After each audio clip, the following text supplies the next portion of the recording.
6, 5, 4, 3. Good morning, everyone. Today is Friday, February 10th. I didn't even know what date it was. Welcome to episode 6 of AM Chatter. This is Ryan Amrine. I have with me today, as usual, Anthony LaPera and Tom Burko. Anthony wants to just interrupt me entirely all day today. So, Ant, good morning. How you doing? You're being loud. What's going on? How's your Friday? Good morning, my man. Friday morning's good. Cool. Mr. Burko, how you doing? I'll say hi. I'm hearing you're on a little battery issue today. We are. It might die, but we're here and we're on there. That's what happens when your charger doesn't work at night. All right. Well, hey, get solar power maybe. My power went out last night, so wind was bad. I hear you. So we're going to get into it. It's Friday. Buyers are getting out this weekend. They're going to be putting offers in. What we're going to be talking about, how to keep their cash to close as low as possible. Of course, in the mortgage world, the easiest way to do that is seller assistance. Every buyer has the right to ask for seller assistance. The seller, of course, has to accept the seller assistance. I think the biggest misconception out there is, what can I ask for? Can I ask for any number? Is it a dollar amount? Is it a percentage of the sales price? So I want to throw it around the room. We all know there's 4 main mortgage types, FHA, conventional, USDA, and VA. So I want to talk to you guys. Let's give a quick breakdown of seller assistance. And Tom, we'll hit you first. You pick the loan type and what you want to explain about that loan type seller assistance. Cool. So I'll take over the most common type of loan here, the conventional loan right now in our market.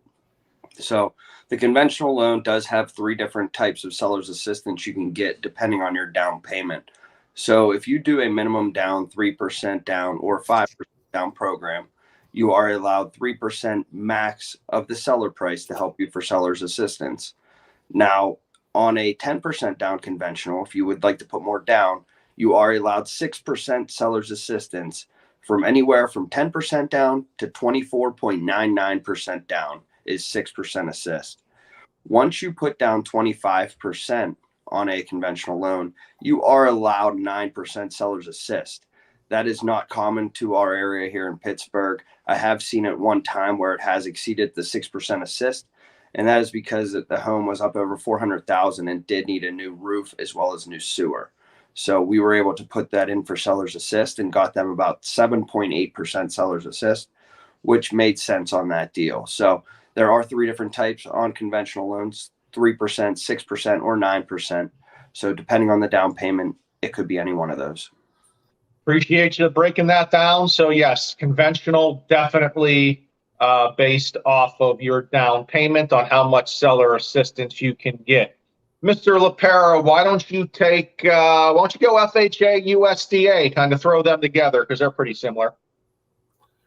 So FHA is a government insured program, which allows up to 6% seller's assist, regardless of down payment. Minimum down payment's 3.5%, but decline is allowed up to 6%. Same thing with USDA.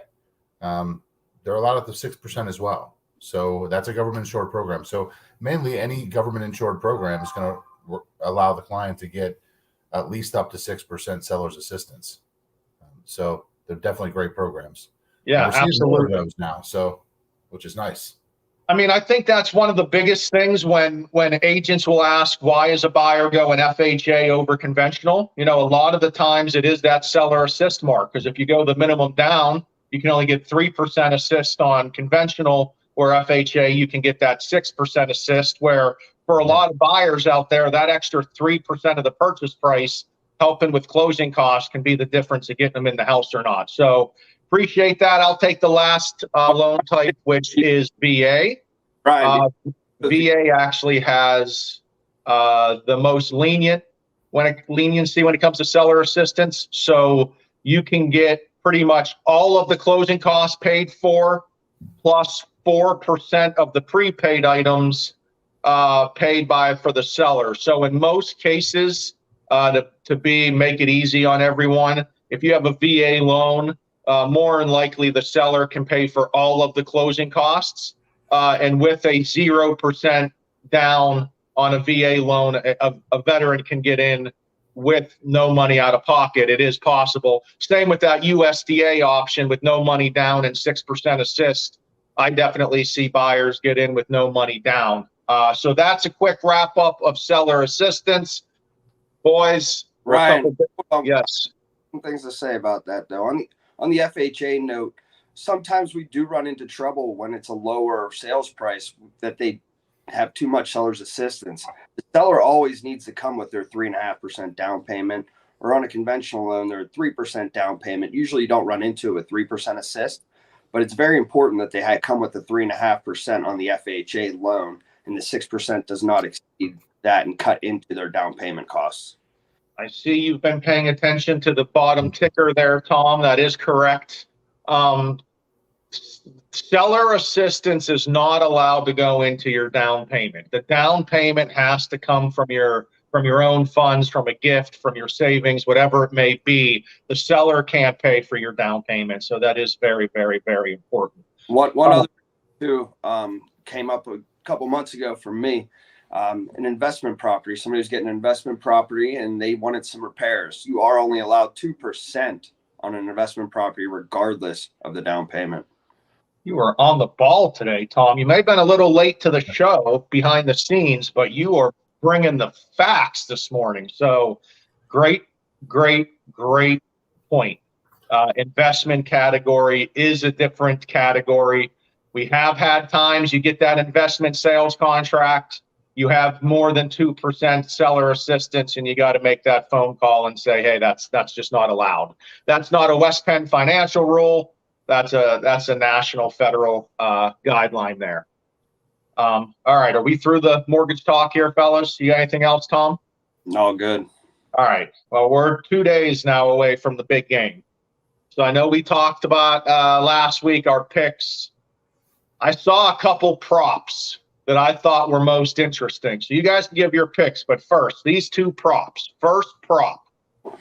The finishing time over or after 10:15 p.m. Eastern is something you can bet on. I'm being told the NFL account tweeted last year pretty much at 10 o'clock on the nose that the Rams were the winner. So you can now bet if the game will end after 10:15 Eastern. That was a very interesting prop. The second one I liked was you can bet on no doinks on field goals. So imagine every field goal kicked, you can have that anxiety up when the ball's in the air if it's going to doink any of the field goal for that bet. So those are two fun ones I saw. I'm going Chiefs still. I'm going Patrick Mahomes as an underdog. I'll take that all day long. But Tommy boy, what are your thoughts on the game? I spent the first hour of my morning from 5 to 6 making a prop sheet for the Super Bowl prop. So I kind of in tune to what's going on with those props now. It's crazy the amount that you could do. The one that I'm seeing as a lock right now, and get out your notepad, we're going to take over 160.5 for the jersey numbers of the touchdowns scored. I believe Travis Kelce catches 2 touchdowns and the Chiefs win. Oh, my God, we lost him. We knew it would happen. He was on 2% battery. He knew what I was going to say. He knew I was going to say I'm going Eagles. Yeah. That is the first ever phone dying during AM chatter. I mean, that's what happens in here, Western Pennsylvania. It's windy, power goes out, phones don't charge. But it is what it is, Anth. The strongest survive, and we're the last ones here. So you're going Eagles. I'm going Chiefs. Haven't heard much commercial talk yet. Probably see a little less crypto ads than last year. I feel like last year was full of crypto ads. I don't know if that's going to be the case this year. Just show up with a big but I'm QR curious code to on the see. screen. Yeah. But all right, man. Well, have yourself a great Friday and a weekend, and Sounds good, buddy. I'll see you Tuesday. All right. See you guys. See ya.